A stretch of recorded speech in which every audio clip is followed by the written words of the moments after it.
Okay, 30 miles, 45 minutes. No, it took 45 minutes, yeah. 239 watt hours per mile. I can't tell you how amazing that is. Um, only ran FSD. Well, I guess I invoked it on Loman Ford and ran it on 1431. So I closed in on Anderson Mill. I turned it back off. And when I got back on Valoni Road, I turned it back on right up to 620. I think around 620 I turned it off. All right, and I just left it off. So no big deal. Why did I turn it off going on? I think I turned it off going on Anderson Mill just because I didn't want to deal with it. I was in a rush to get down to my friend's house. That's another story. But anyway, let's get on. Let's move on, shall we? Okie dokie, 29 miles, 42 minutes. So I came back faster, huh? Okay. 220 watt hours per mile? Holy cow. What? Whoa. When did I get so efficient? All right, so my friend who bought a Tesla, I mean, it's been a while. Anyway, she was having some kind of problem with her phone and decided to turn off the Bluetooth. She didn't think anything of it, didn't think it was important, but then she was calling me and said, "Oh, I can't start my car. Oh no." I mean, well, use your key card, get it started. Well, it took a while before she found it, and I don't know, somehow she managed to get it started to back out of the garage, but couldn't get it started to go back into the garage. Well, rather than trying to explain the intricate details of how to use your key card, let alone debug what's going on with her phone, just go there.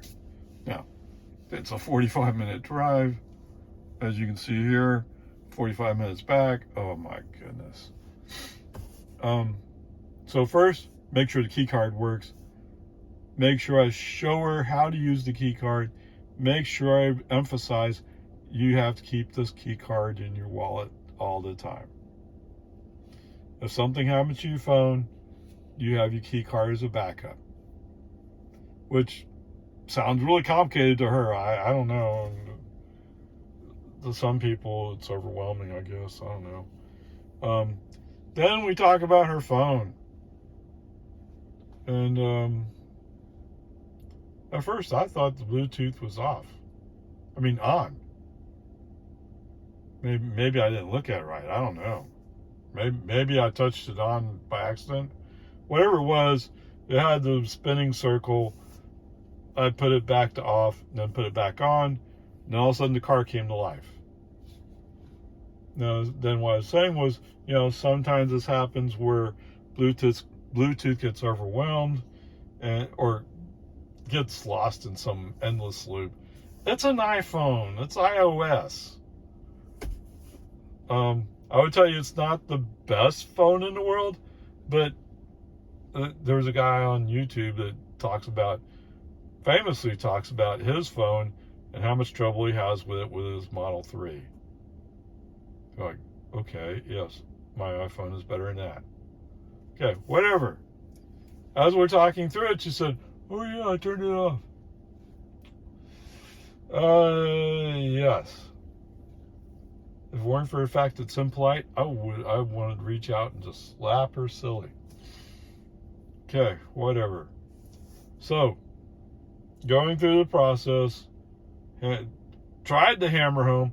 I think when she got her card, I just said, you should keep your key card, keep one key card with you all the time.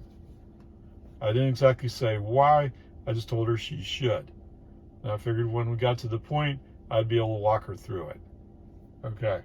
And obviously today, I couldn't walk her through it consistently. I mean, and I'm telling her, she took a picture of the screen. The picture of the screen shows where you're supposed to put the key card. And I said, the picture you texted me shows you where to put the key card. and it's going over her head. Anyway, whatever. The way I look at it is, yes, is it painful? Yes. But hopefully if it's painful enough, they'll learn from it. Okay? Whatever. Okay. So, if you buy a Tesla, you should count on using your phone as a key card, which means you have to have Bluetooth enabled. Now, for somebody who well, I am a marathon maniac, but an active marathon maniac, I was used to using devices that required Bluetooth connectivity. And I was used to having to do things like switch Bluetooth off and on to make things connect correctly.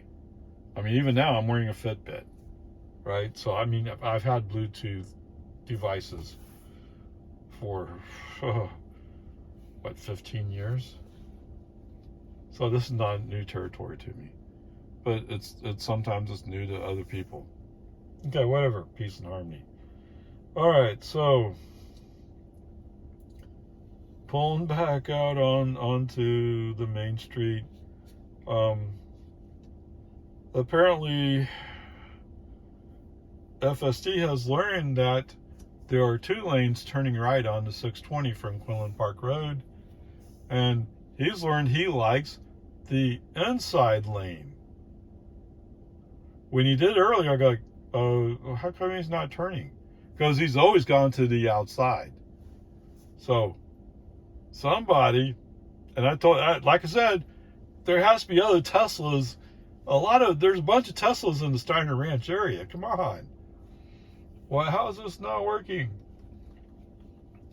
So anyway,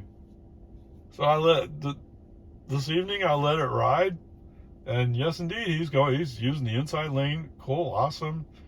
Of course, that kind of makes one of the pickups there near me mad, because he wants to go by me, but he doesn't know how to go fast. He doesn't even know how to go speed limit, right? So he has to find a way to kind of snake through traffic when it gets close.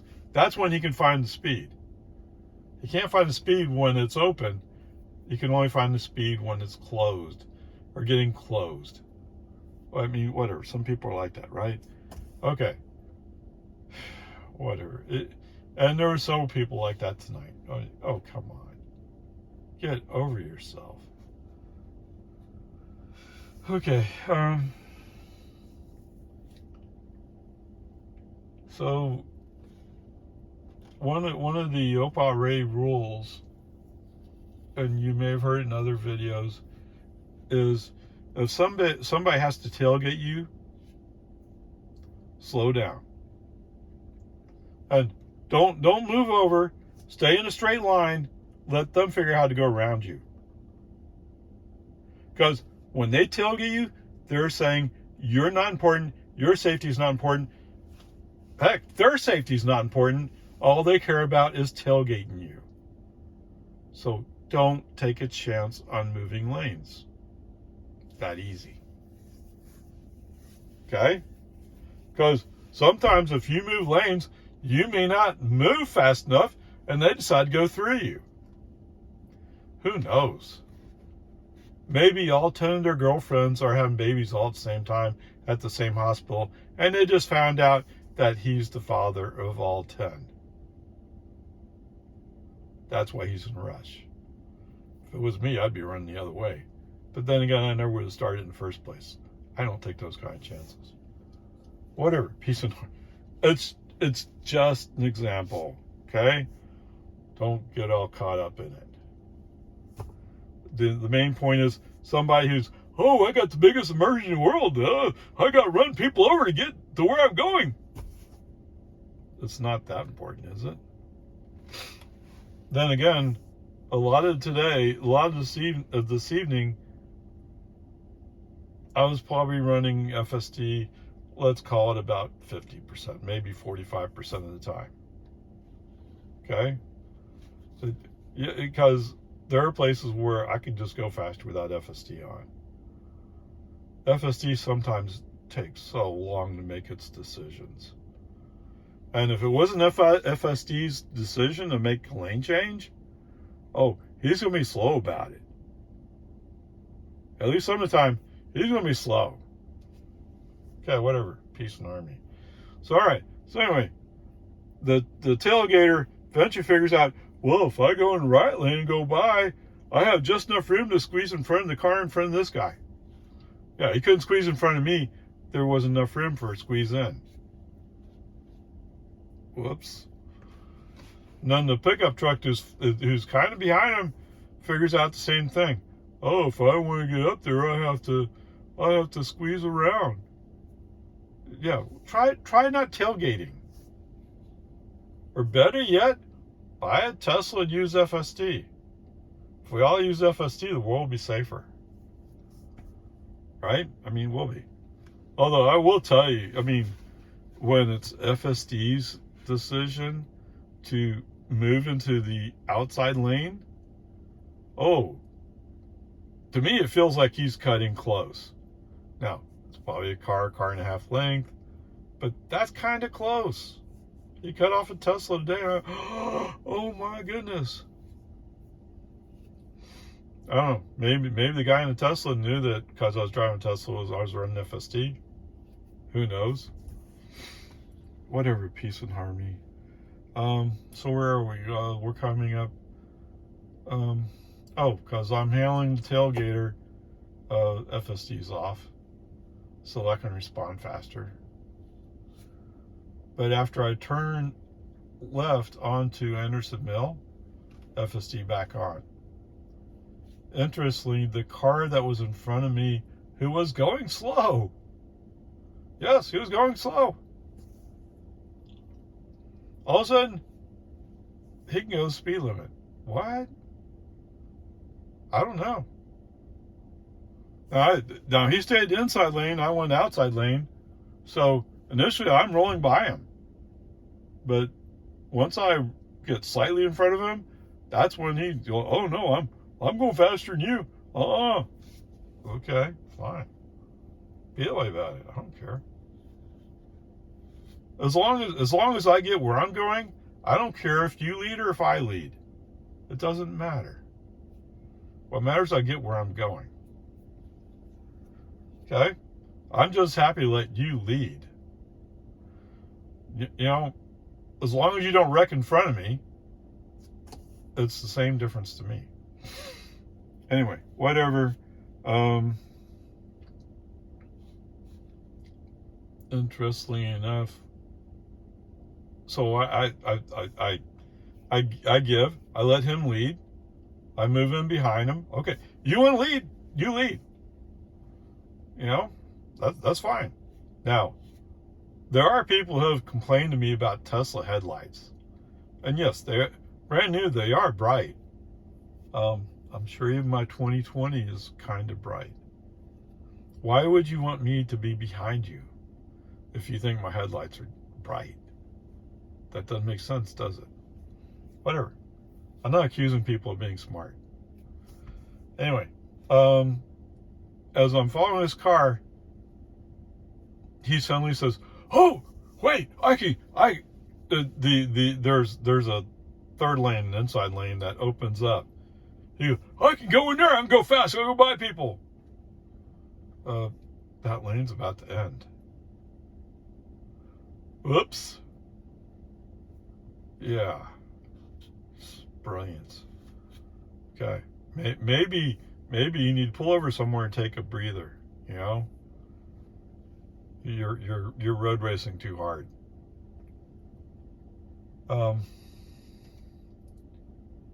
Okay. What's interesting is this place right down by Cedar Park High School. The inside lane collapses into the middle lane. Tesla, in its infinite, or FSD, in its infinite wisdom, turns on its left turn signal to indicate that it's staying straight. That's confusing. Fortunately, no, there's no cars impacted by FSD's brilliance. Okay. If for some reason we're just a few hours ago, this afternoon, FSD indicated the speed limit was 40. Now it indicates the speed limit's 45. Would they go up and put new signs up? No, they didn't do that. They didn't change the signs.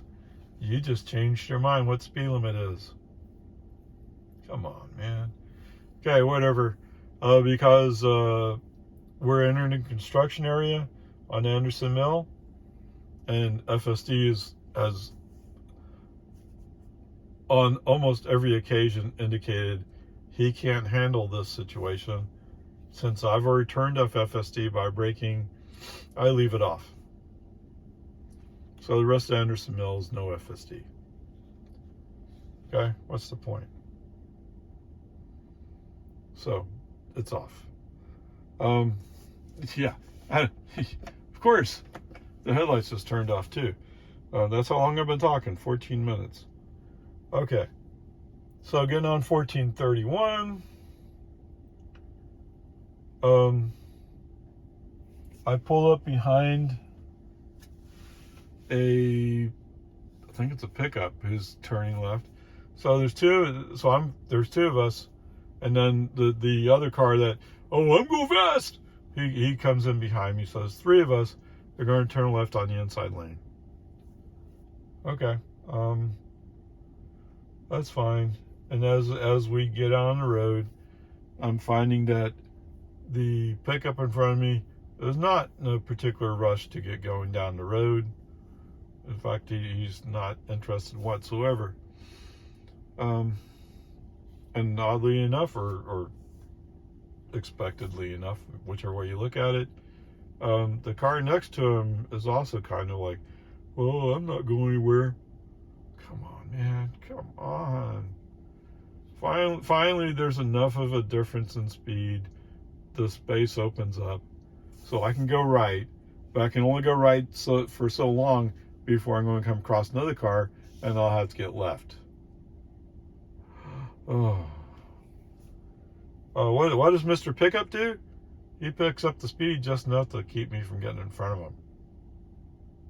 Yeah, okay, fine. I mean, at least we're now going speed limit, so, what's there to complain about? Well, as it turns out, Mr. Pickup's is turning left eventually.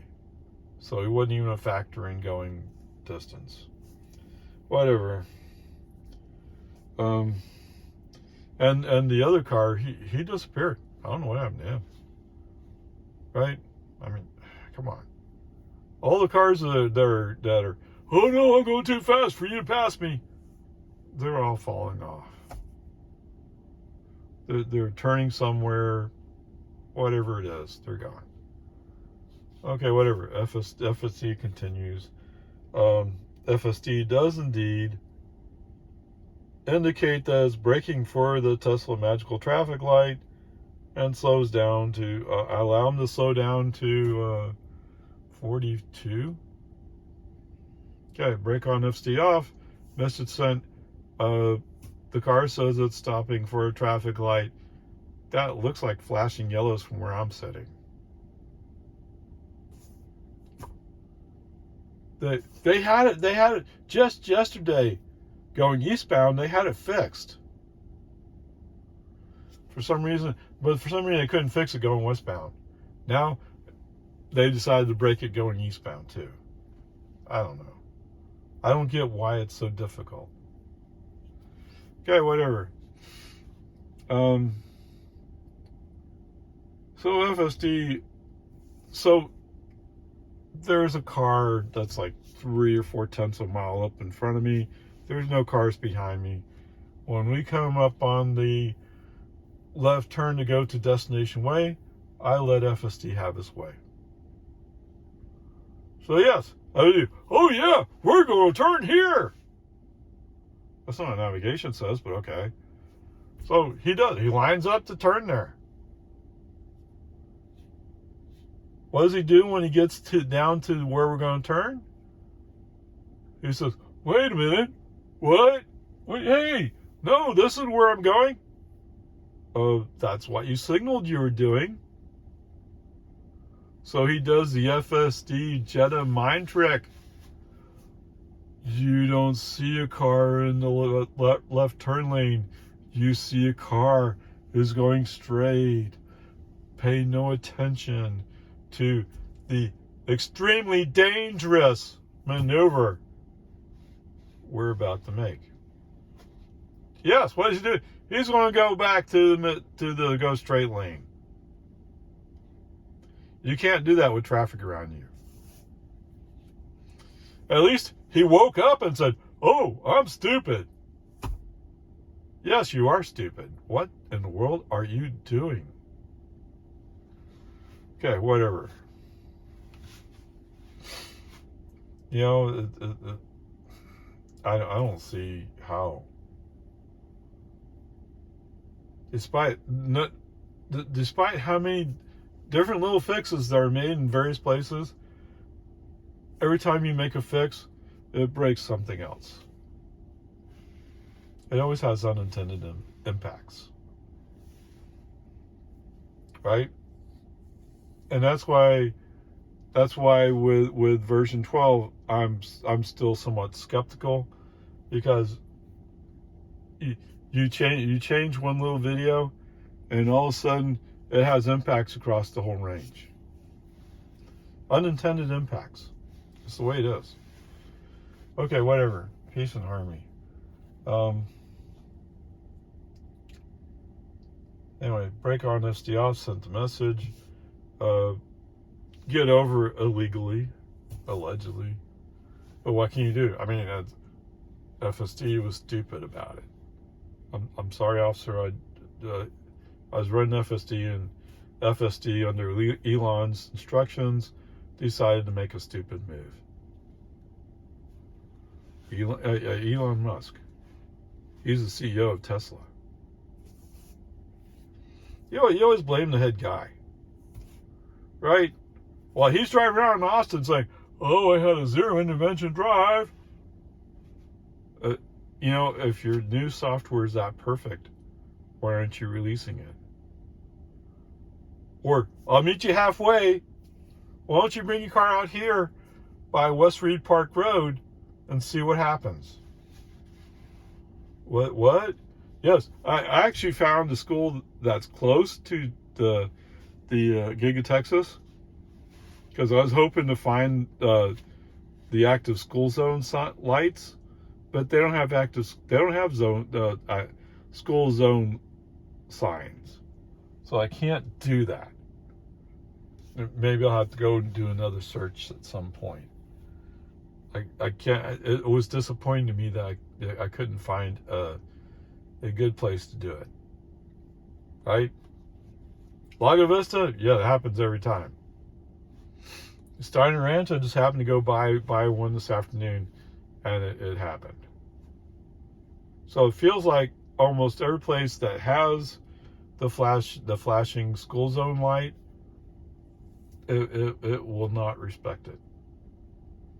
And this is a basic requirement. Come on. Now, if you said it's only for highways, okay. Let's play the Mercedes game. It's only for highways in the daylight, no inclement weather whatsoever, sunshine only. Can't be above 40 miles per hour. Must be following a car. Right? I don't have any of those restrictions on my car, on FSD. Now, if I'm running in the rain, in the dark, FSD may be degraded. You can see the road better than I can. If I return FSD, then I would have to drive, and I can't see the lines on the road like you can. Right? I don't have that kind of mathematical precision in my eyes and my brain.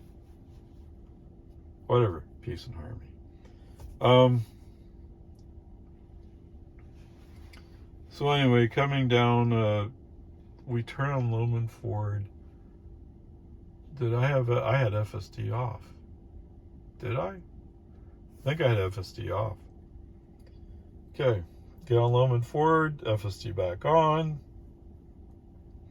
Actually, no, I have FSD on after Destination Way. So while it was not smooth turning on Loman Ford, it did it. We followed through. But driving down Loman Ford, while we're in the 4-lane highway section, he turns on his right turn signal to follow route. What route? Where do you think I'm going? I'm going to Boggy Ford. That means staying on the inside lane. Okay, brake on, FSD off, message sent. What route are you following? If I'm following route to go to Boggy Ford, I should be on the inside lane. Now, maybe that's too much to ask of the FSD folks. Probably is. They have rules they follow, like school zones you should not respect. Right? Get those things right before you tell me what I should do. Anyway, whatever. And once I have FSD off, I leave FSD off for a while. So my typical thing is I leave FSD off until I get past Don Drive at least. It used to be until I got past Travis Drive. But now I'm finding if it's past Don Drive, he'll go like, oh, that's right, he's going to Boggy Ford. Yes. All right, so we turn on to Boggy Ford. We're actually following a car. This car has actually been following this car for a while, haven't I? This car is going amazingly slow. 40 and a 50. Then the 40 zone is going 35, which probably to him like, oh my God, I'm going too fast. I don't know, whatever. So when we turn right on to Boggy Ford, we accelerate slow, and I happen to glance over at the speed. We're in a magical Tesla traffic zone. What is it? 30 miles an hour. Isn't it supposed to be 40? Yes, it's 40 miles an hour. But because Tesla declared to be 30, the car is only doing 30. And he's only accelerating at 18. So even if I put my foot on the accelerator, bring it up to 40, it's still going to drop back under 30. Why? This is a 40 zone. No wonder why Pokey's having a problem with this. It's because Tesla declared to be a 30 zone. Not that there's reason for Tesla to declare it. I mean, it is 40. But Tesla decided it's 30. Okay, whatever. The rest of the way into American, everything runs just fine. Because we had the magical Tesla traffic light, the grade is a C today. And fair warning, at some point, I'm going to make that move that grade to a D. I mean, we have to make a change sometime. All that's doing is change grade. It's not going to change what Tesla does, right? I mean, come on. But there you go. The grade's a C today. And for those of you who haven't kept up with what to do when you have a Tesla, use your phone as a key. But using your phone as a key means having Bluetooth running. Your car will not start without a key. I don't know why it's surprised. I mean, that's the way ICE cars are. The difference is they give you a physical key. And whatever. Okay. Onward, upward charge.